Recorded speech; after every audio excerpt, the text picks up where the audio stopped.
welcome back guys. So in this video we'll see an important question, that is stock span problem.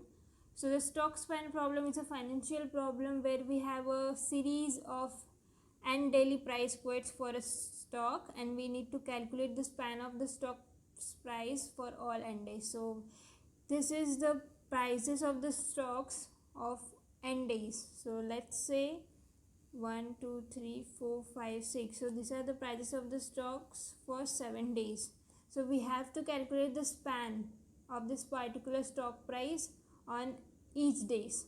So what is span? The span SI of the stock price is given by the maximum number of consecutive days just before the given day for which the price of the stock on the current day is less than or equal to the price on the given day. So let's say we have to calculate the span for 100. So there is no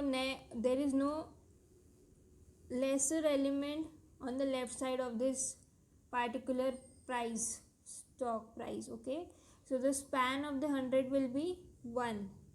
Here I am writing. Okay, then we have to calculate the span of 80. So the span for 80 will also be 1 because there is no lesser element. 100 is greater than 80. Okay, and so that's why the span of the 80 will be 1. Then we have to calculate the span of 60. So the span of 60 will also be 1 because there is no lesser element in the left side. Okay, all 80 and 100 are greater. Then we have to calculate the span for 70. So the span for 70 will be the 60 is less than, so 1, and this particular element is also 1. So 1 plus 1 2. So the span for 70 will be 2 because 180 are greater than 70. So we'll not calculate that. We'll calculating only the left smallest element on the left side of the stock's price. Okay, so the smallest element would be 60 and the particular given stack also. Okay, so 1 plus 1 2. Okay, 60 plus 70, that is 2. Okay, then we have to calculate the span for 60. So it will be 1, right, because there is no lesser element. Okay, then we have to calculate the span for 75. So for 75 this will be included 60 because it is less than 75. Then 70 will also be included, then 60 also. Okay, because there are less. So 60 70 60, so 3 and this particular, so the span for the 75 will become 4. Okay, then we have to calculate the span for 85. So for 85 75 also be included, 60 also, 70 also, then 60, then 80. So 1 2 3 4 5 and this particular, that is 6. So the span of the 85 will become 6. So these are the spans of the stock's price for n days. Okay, so this we have to calculate. Let's see with the help of histogram so that the concept will be more cleared in your mind.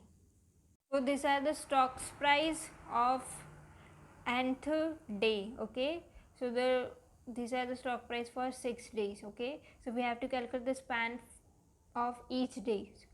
So let's just calculate it. So for 10 the span will become 1 because there is no lesser element than 10, or we can say there is no less price than 10 in the previous because there is no previous day. Okay, so for 10 the span will become 1, and for 4th, that is first index, the span will also become 1 because there is no lesser price on the left hand side. 10 is greater. Okay, so for 4 the span will become 1. Then for 5 the span will become this because 4 is less than, so 1 and this particular, so 2. The span will become 2 for 5th day. Okay, then to calculate the span for 8, so we'll take 5 because it is less, we'll take 4 because it is less, we'll not take 10 because it is higher price than 8. Okay, 10 is greater than 8. Okay, so we'll not take it. So 4 5 and this particular index, that is 8. So 3, the span will become 3 for 8 day, that is 8. Huh? So for second, the span will become 1 only, because there is no lesser price on the left side. Okay, 2 is only lesser, other than that this all are greater than 2. Okay, so for 3 will calculate it. So for 3 will take 2, and these are all greater than 3. Okay, so will not take it. So the span of the 3 will become 2, this 2 and this particular, so 2 and 3 both. Okay, so the span of 3 will become 2. So these are the span value of this particular stock price of nth day. We have to calculate it. So let's just discuss it the very simple but efficient method by using arrays. So let's just discuss it. So the very first approach that comes to your mind is by using brute force algorithm, or we can say approach. Okay, so in this approach we'll traverse this price array one by one, and for every element when visited we'll traverse element on left of it. Okay, and increment the span value of it, while element of the left side are smaller. Okay, so if the element on the left side of this price stock is smaller, so we'll increment the span value. So let's say we have to calculate the span value of this particular index, that is 70. So we'll traverse on left side of this span array, and we'll check if there are some smaller element on left side of it or not. So if there are smaller element, so we'll increment the span value. Okay, so at first we'll initialize our span value as 1, and if there are elements smaller on the left side of the particular index, so we'll increment the span value one by one. So let's just do it one by one. So let's say first of all I am here on the 0th index. So let's just store the indexes here: 0, 1, 2, 3, 4, 5, 6. Okay, so I am here at the 0th index. Okay, so for this there is no left side of the array, so will not, as there is no left side of the array, so the span value will become 1 for this, and again will increase, and we'll just check for 80. So for 80 we'll just traverse on the left side of the array, and if there are some smaller element than this particular stock price, so we'll increment the stock price. At first our stock price is 1. If there are some smaller element on the left side of it, so we'll just increment the span value. Okay, so for 80 there are no smaller element on the left side of it. Okay, so that is 100 is greater. Okay, so for 80 the span value will 1 only. Okay, because there are no smaller element on the left side of it, so we'll just increase it. So for 60 we'll check on the left side of the array. So 80 and 100 both are greater than 60. The span value will not increase, the span value will be printed, that is 1. Then I'll check for 70. So for 70 I'll iterate on the left side of this price array. So for 70, 60 is less than 70, and 80 and 100 are greater. So for 70 the span value will become 1 plus 1. We have found the one smaller element, so 1 plus 1 will become 2. The span value for 70 will become 2. Then I'll check for 60. So for 60 the span will check on the left side of the array. So for 60, 70 is greater, 60 is equal. So for 60 all the element on the left side of the array are greater, or we can say equal, that is the 60. So the span value will become 1 now, because there is no lesser element on the left side of it. Okay, so for 75 we'll calculate the span value. So for 75, 60 is less, 70 is less, this 60 is also less. So for 75 we have this 60, this 70, and this 60, so 3, and so we'll increment our span value by 3. So 1 plus 3 will become 4. Okay, because we have got 3 smaller element on the left side of this stock price, that is 75. Then we'll calculate for 85. Let's just change the color of this pen. Okay, so for 85 I'll calculate the span. Okay, so I'll iterate on the left side of this array. Okay, so for 85, 75 is less, 60 is less, 70 is less, 60 is also less than 80. So 1, 2, 3, 4, 5. So we'll increment the span value by 5. So 5 plus 1 will become 6. So these are the span array that we have to return. Okay, so this is very simple but inefficient method because we are traversing twice in this array, so the time complexity will become n square. Okay, so this is inefficient method. Discuss the pseudocode of the approach that we have discussed by using array. So this is a pseudocode of the approach that we have discussed, in which I have initialized a function called calculate span that will return a span array. Okay, this is our span array and this is the input stock price array that we have, from which we have to calculate the span array. Okay, this is the length of the stock price array. Then at first the span of the very first stock price element will always be 1 because there is no left side of the array. So for first stock price our span will always be 1. Okay, then I'll just iterate from this index. This is 0, 1, 2, 3, 4, 5, 6. Then I'll just iterate from this 1th index and I will just check on the left side of this particular stock price if there are some smaller elements. So I'll just increment my span value by 1. So first of all I've initialized the span value as 1, and if there are some smaller element exist on the left side of this particular stock price, so I'll just increment it by 1. Okay, so this is the condition for checking on the left side of the array if there are some smaller element. So if it is, so I'll just increment the span value. Okay, so for second index I'll just check in this part of the array. On the left there are some smaller element. For this I'll check in this. For this I'll check in this part of this left array. For this I'll check in this part. For this I'll check in this part.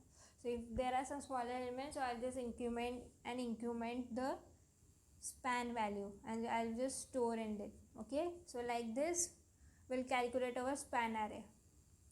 Okay, so this is simple but inefficient method because the time complexity of this method is O of n square because we are iterating through it twice. Okay, let's just discuss the optimized solution of the stock span problem by using stack data structure. Okay, so at the very first I'll just push 0 into the stack. Keep in mind here I will just store the index into the stack. I'll not store the element, that is prices of the stock. Okay, I'll just store indexes. Why? You'll get it after you'll just understand this algorithm. Okay, for now keep in mind that here we will store the index into the stack, will not store the prices of the stock. Okay, so the very first I have just pushed 0 into the stack and here I will store my span value. Okay,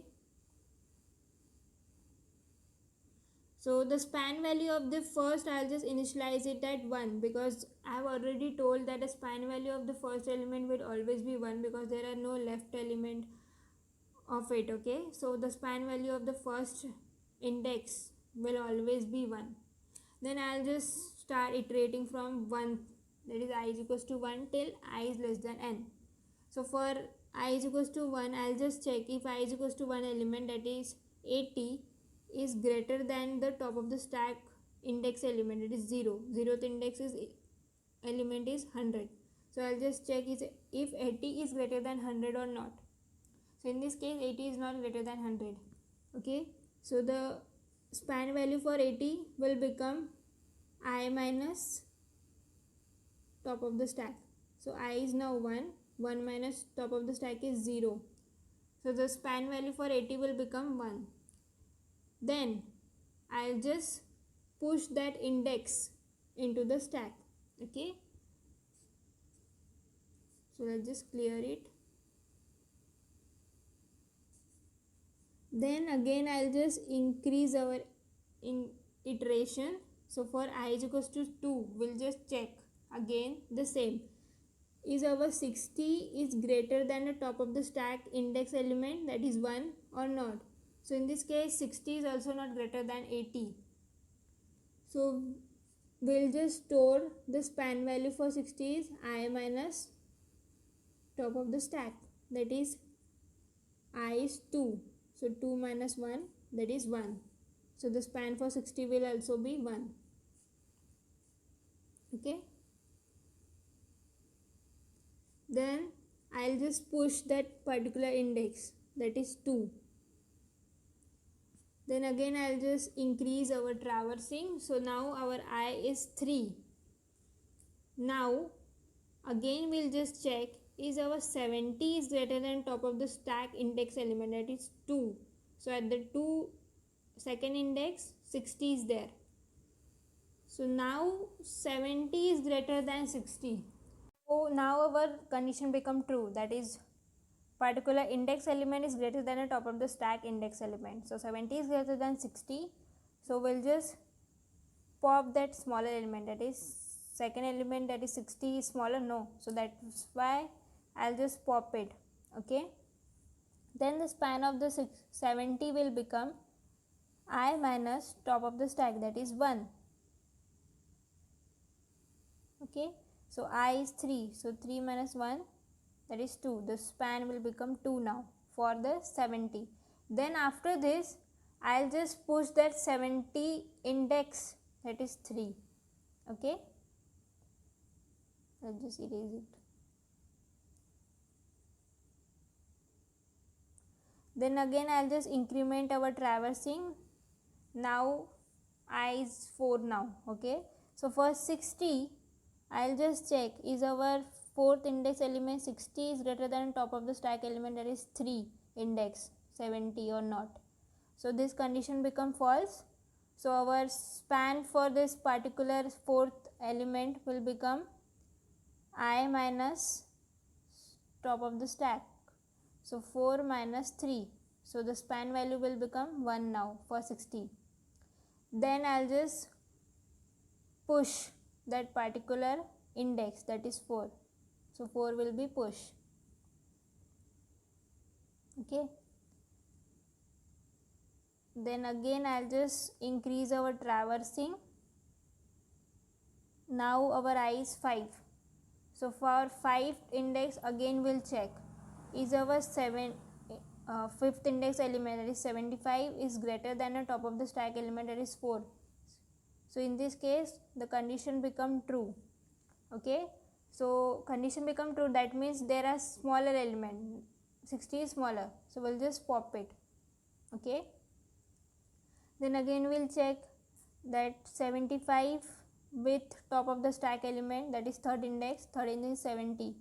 So again the condition become true, that is 75 is greater than 70. So again we'll pop that. Okay. Now again we'll check with the top of the stack. So 75 with first index, that is on the first there is 80. Okay. Now the condition become false. Okay. So for 75 the span value will become I minus top of the stack. Okay. So I is now fifth. So fifth minus top is 1. So the span value for 75 will become 4. Okay. So now we'll increase our traversing. Now our I is 6. Okay. So again we'll check, if our ith index element, that is 6th index element, 85 is greater than top of the stack index element, that is 1. 1 is 80. Okay. So condition become true. So we'll just pop that smaller element because 80 is smaller than 85. So we'll just pop. Then again we'll check 85 with the top of the stack element, that is 0. So now the condition become false. So the span value for 85 will become I minus top of the stack. So I is 6. So 6 minus top of the stack is 0. So the span value for 85 will become 6. Okay. So like this we have to calculate this span array. by using a stock span array. Okay, so algorithm very simple. At first we'll just put 0 and we'll just initialize the span of the first index as 1 and just iterate from 1th index till I is less than n. Then I'll just check if our ith index element is greater than the top of the stack or not. So if it's not, so I'll just initialize the span value at as I minus top of the stack. Then I'll just push that particular index into the stack. So like this we have to calculate, but there are some condition when our stack will become empty. So if the stack will become empty, so the span will be calculated as I plus 1 index. The particular index plus 1 will give the span value. Okay, if at some condition our stack become empty, so the span value will be calculated as this. Okay, so the algorithm very simple. So let's just discuss the pseudocode for this. So this is the pseudocode of the approach that we have discussed by using stack data structure. So this is the function. Here I have just initialized the stack and I have just pushed 0 into the stack that I have told. Okay, then I have just initialized the first span value as 1 because there are no lesser left element of it. Okay, then I'll just start traversing from the first till I is less than n. Okay, then I'll just check if our particular index element is greater than the top of the stack or not. So if it's greater, so we'll just pop one by one because there are smaller element of it. Okay, the smaller element we have to pop it. Okay, so we'll just pop that smaller element, and after popping, if our stack will become empty at some condition, so the span value will be I plus 1. Okay, then if our stack doesn't become empty, so the span value will be I minus top of the stack. Okay, this will give us the span value. Okay, and at last we'll just keep pushing the element. Okay, after checking those conditions. So the time complexity of this will be O of n, and the space complexity will be O of n because we are using stack data structure here. So from the simple inefficient method, we have optimized it by using stack data structure. Okay, so hope you like it. Make sure you like, share and subscribe to the channel. So till then, bye bye. I'll see you in the next video.